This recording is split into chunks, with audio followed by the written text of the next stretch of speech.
பல்வேறு செய்திகளை பற்றி நம்ம தொடர்ச்சியாக பேசிகிட்டு இருக்கோம். அந்த பல்வேறு செய்திகளில் இந்த செய்தி ஒருபடி முக்கியமான செய்தி. ஏன்னு சொல்லி கேட்டிங்கன்னா, நம்மளுடைய இராணுவத்துறை அமைச்சராகவும் பாதுகாப்புத்துறை அமைச்சராகவும் இருக்கக்கூடிய ராஜ்நாத் சிங் அவர்கள் சில விஷயங்களை தெரிவிச்சிருக்காங்க. ரொம்ப ரொம்ப அதிர்ச்சிக்குள்ளாகுது.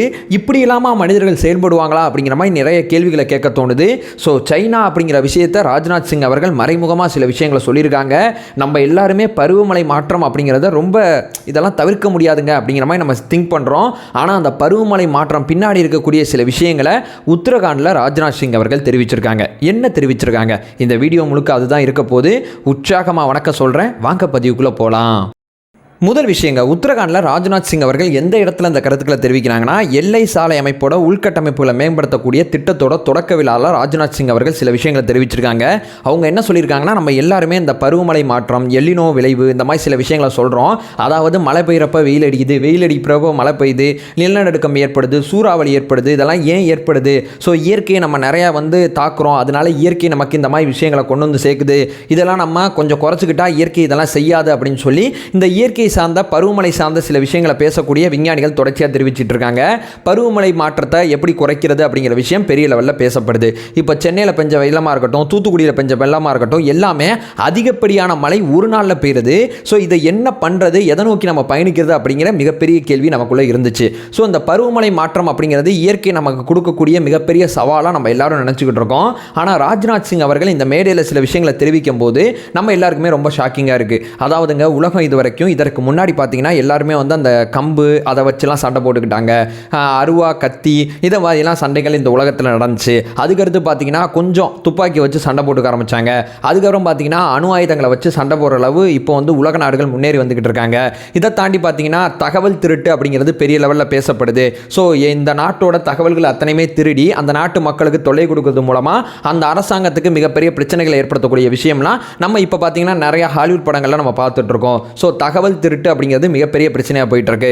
இப்போ இந்த கொரோனா பெருந்தொற்று கூட சைபர் வார் அப்படிங்கிற விஷயம் பெரிய லெவலில் சொல்லப்படுது, இப்போ வரைக்கும் பேசப்படுது. சைபர் வார் அப்படிங்கிற ஒரு விஷயத்தை சைனா உலகுக்கு அறிமுகப்படுத்தினது தான் கொரோனா தொற்றுன்னு சொல்லி இப்போ வரைக்கும் இந்த கொரோனா பின்னணியில் சைனா இருக்கா அப்படிங்கிற மிகப்பெரிய கேள்வியை இப்போ வரைக்கும் கேட்டுக்கிட்டு இருக்காங்க. ஸோ இந்த மாதிரி பற்பல விஷயங்களில் உலக நாடுகளுக்கு நடுவில் யுத்தம் நடந்துகிட்டு இருக்குது, நம்ம கண்கூட பார்த்துட்டு இருக்கோம்.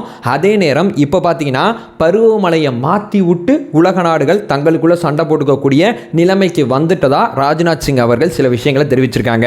அவங்க என்ன சொல்றாங்கன்னு சொல்லி கேட்டீங்கன்னா, இமயமலை அப்படிங்கிறத வச்சு ராஜ்நாத் சிங் அவர்கள் தன்னோட சந்தேக பார்வையை பதிவு செஞ்சிருக்காங்க. இமயமலை அப்படிங்கிறது ஒரு மாநிலத்துக்கு சொந்தமானது கிடையாது, அது தொடர்ச்சியான மலைத்தொடர். ஆனால் இந்த இமயமலையில் குறிப்பிட்ட மாநிலங்களில் மட்டும் தொடர்ச்சியாக இயற்கை பேரிழவுகள் தொடர்ச்சியாக வந்துகிட்டு இருக்கு. இந்த குறிப்பிட்ட மாநிலங்கள் முழுக்க முழுக்க எல்லை ஓரத்தில் இருக்குது. சொல்லப்போனால் பார்த்தீங்கன்னா உத்தரகாண்ட், ஹிமாச்சல் பிரதேசம், சீக்கியம், லடாக் போன்ற யூனியன் பிரதேசங்கள் மாநிலங்கள் எல்லாமே எல்லை ஓரத்தில் இருக்கு. இந்த பகுதிகளை நாங்கள் கவனித்து பார்க்கும்போது நிறைய நேரம் இந்த இயற்கை பேரிடர்கள் இங்கே மட்டும் தாக்குது. இமயமலை முழுக்க பாதிப்பு ஏற்படுத்துனுச்சுன்னா அது வேறங்க.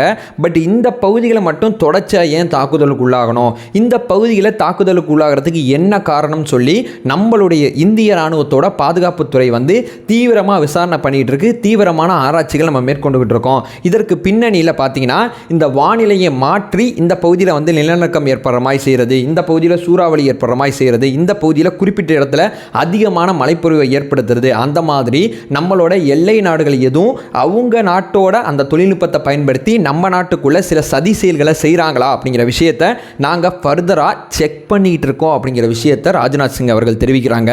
ஸோ எல்லை ஓரம் இருக்கக்கூடிய நாடுகள் நம்ம நாட்டு மேலே வானிலை சார்ந்த யுத்தத்தை பயன்படுத்துகிறாங்களா அப்படிங்கிற கோணத்தில் இந்திய ராணுவம் தன்னோட சந்தேக பார்வையை திருப்பி விட்டுருக்கு. இந்திய ராணுவம் இது சார்ந்த விஷயங்களை ரிசர்ச் பண்ணிட்டு இருக்காங்க. இதில் இந்த வீடியோவில் நான் சைனா அப்படிங்கிற விஷயத்தை ஏன் மேற்கோள் காட்டி சொல்கிறேன்னா, 2022 இது ராஜ்நாத் சிங் அவர்கள் சொல்லலை, இது தனிப்பட்ட முறையில் நான் சொல்கிற விஷயங்கள். 2022 பார்த்தீங்கன்னா சைனாவில் பார்த்தீங்கன்னா ஒலிம்பிக் நடத்துகிறாங்க. அந்த ஒலிம்பிக் நடத்தும் போது பார்த்தீங்கன்னா அந்த குறிப்பிட்ட ஏரியாவில் மழை பெய்யறமாக இருந்துச்சு. ஸோ மழை பெய்யறமாக இருந்ததுனால அந்த மலை மேகங்களை கலைக்கிறதுக்கு செயற்கையாக சில ரசாயன விஷயங்களை அந்த மலை மேகங்களை கலைச்சு மலை மேகங்களை அந்த பக்கம் கொண்டு போயிட்டாங்க. ஸோ சைனா ஆல்ரெடி இந்த விஷயங்களை செய்யக்கூடிய நாடு, செஞ்சுருக்காங்க. அதற்கு முன்னாடி நமக்கு முன்னாடி சில தகவல்கள் நம்ம முன்னாடியே இருக்குது. ஏன் சைனா இதை செய்யக்கூடாது அப்படிங்கிற கேள்வியை இந்திய ராணுவம் மிக முக்கியமாக கேள்வி கேட்டுக்கிட்டு இருக்கு. அதற்கான பதில்களை தொடர்ச்சியாக தேடிக்கிட்டு இருக்காங்க. ஸோ இந்த வானிலை அப்படிங்கிற விஷயத்தில் அமெரிக்கா அப்படிங்கிற நாடு தான் முன்னணியில் இருக்குது. அமெரிக்காவே ஒருபடி சைனா மிஞ்சிருச்சா, அமெரிக்கா வந்து சைனா இந்த மாதிரி விஷயங்களை செய்கிறது கண்டுபிடிக்கலையா அப்படிங்கிற மாதிரி வந்து மிகப்பெரிய கேள்விகள் இப்போ வரைக்கும் இருந்துகிட்டு இருக்கு அப்படிங்கிறது பெரிய லெவலில் பேசப்படுது. அடுத்ததாக பார்த்தீங்கன்னா இந்த சைனா அப்படிங்கிற நாட்டை எடுத்துக்கிட்டிங்கன்னா அவங்களோட வானிலை ஆய்வு மையத்தை சமீபத்தில் தொடங்கியிருந்தாங்க. கிட்டத்தட்ட பார்த்தீங்கன்னா 37,000 பேர் வேலை செய்கிறாங்க அதில். ஸோ நம்ம இந்தியாவோட வானிலை சார்ந்த விஷயத்தில் 6,000 பேர் வேலை செய்கிறாங்க. அதில் 300 பேர் மட்டும்தான் விஞ்ஞானி. நம்ம 6,000 பேர் வச்சுருக்கோம், அவங்க 37,000 பேர் ஏன் வச்சுருக்காங்க? வானிலை மாற்றத்தை கண்காணிக்கிறதுக்கு சைனாவோட அரசு பீஜிங் அப்படிங்கிற பகுதியில் 37,000 பேர் பணி செய்யக்கூடிய ஒரு அலுவலகத்தை ஓப்பன் பண்ணியிருக்காங்க. 37,000 பேர் அப்படிங்கிறது தான் இங்கே சந்தேக கண்ணோட்டமாக இருக்குது. அதனால தான் ராஜ்நாத் சிங் அவர்கள் தெரிவித்த இந்த கருத்துக்கள் மிக முக்கியமான விஷயமா இருக்குது.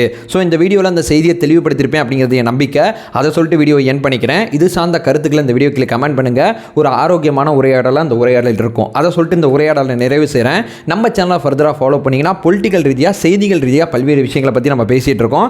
அதை சொல்லிட்டு வீடியோ என் பண்ணிக்கிறேன். நம்மளோட ஒரே நோக்கம் அறியாமை அகற்ற வேண்டும், அறியாமை அகற்றப்பட வேண்டும். Thank you so much.